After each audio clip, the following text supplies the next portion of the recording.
Let me ask you this. Like, what does your typical workout split look like on a weekly basis? Like, what's your routine like If for I'm like people? training for a fast marathon? Yeah. For if you're training for Sub-3, what does, how many days are you strength training? How many days are you running? What types of runs are you doing? Yeah. Just walk us through like an average week. Let's start with the running. Typical would be a Monday easy run for roughly an hour. So however many miles that is for you, roughly an hour of easy zone 2 running. Tuesday would be a speed workout. So roughly like 60 to 90 minutes of a total workout with some like intervals, like classic ones like 10 times 800 meters or 8 times 800 meters. Or mixing in some threshold type stuff. So like 3 miles at your like half marathon pace. Okay, so for the audience that doesn't know what threshold is exactly, how would you describe that? Threshold is basically, maybe I'll answer that after I go through the schedule. Okay. Well, wait on that because it's a big Answer thing. Okay. Wednesday would just be another like hour easy run. Thursday would be an hour easy run. Friday would be maybe a little bit shorter, like 45-minute easy run. And also on a couple of those easy day runs would be like some pickups. So I've had you do some pickups where it's just, I like to personally do them in the middle of an easy run. So say you have like 6 miles easy or an hour easy for the day, just sprinkle in like 4 to 5 little like 30-second sprints in there, like in the middle of your run. Some people like to do them at the end. That's fine. But I like to do them in the middle. Why is that important? Just because it helps with the turnover in your legs. Like if you're like, this from ultra training, if you're only doing zone 2 all the time and you're just running at that same cadence, the same effort level, you just kind of get stuck in that cruise control. And so I think it's important to be able to run at your easy pace and then quickly be able to just turn your legs over and pick it up to like your half marathon pace or your 10K pace or something. It's just for 30 seconds and it's going to get your heart rate up for a couple minutes at the most, and then you're just back into zone 2.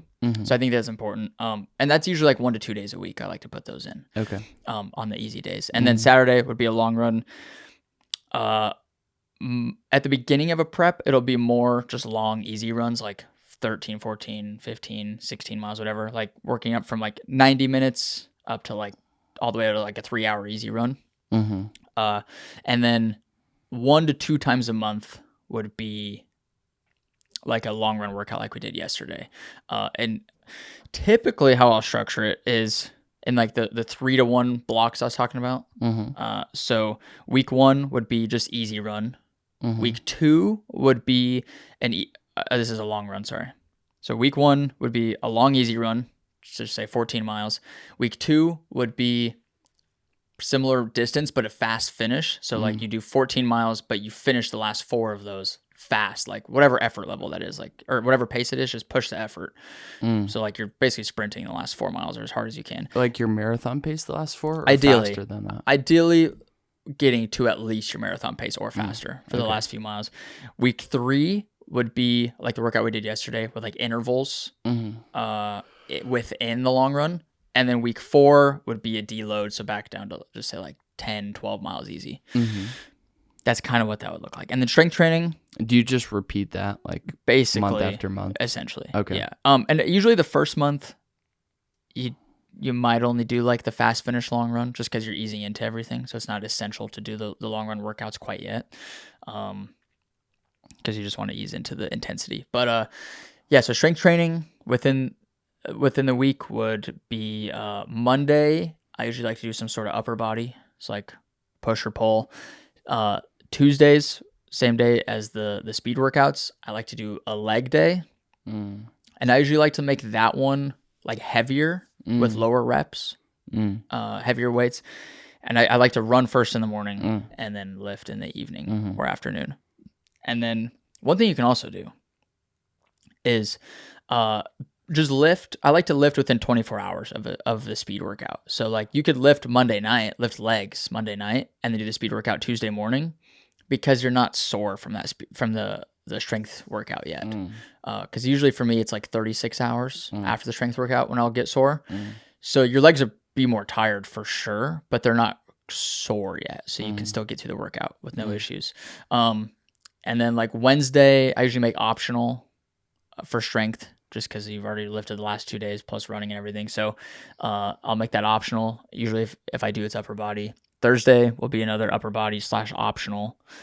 Friday night, this is the same thing. So if you have a long run Saturday, it'd be optional strength workout Friday night, like lower body, or do the long run Saturday morning and then leg workout Saturday evening, like we did yesterday. And I don't like to do everything. I don't like to lift right after running. I like to run, give it a few hours to eat, chill, let your body rest for a couple hours, and then go lift. So you build that energy back up. Like what we did yesterday was pretty much how I do every Saturday. Like do a long run, go back home, eat, chill.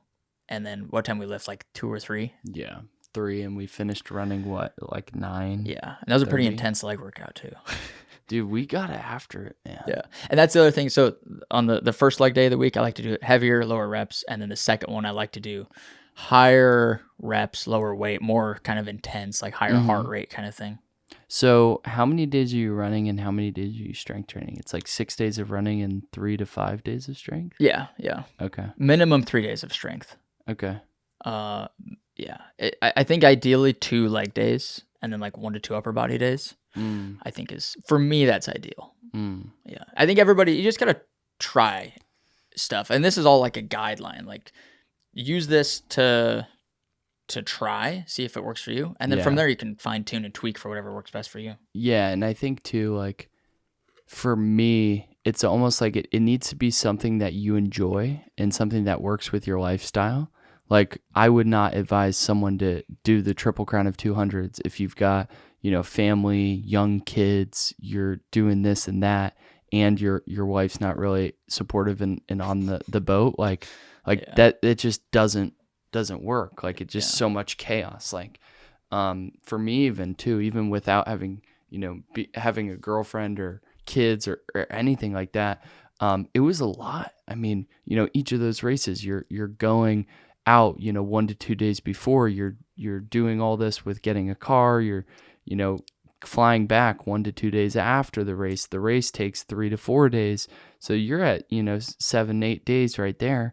And then too, you have the recovery process. Your legs may feel fine within a couple of days of the race, but mentally you're not fully back. So yeah, I think it's really, and that goes into like, yes, the races, and then too, just like the weekly training schedule that's something that you found works really well for you, that you can stay consistent with, because it's like the best plan is useless if you don't follow the plan. Yeah. So what's the purpose of even having the plan or hiring a coach or whatever if you're not actually going to follow it? Yeah. The best plan is the one you do. Yeah.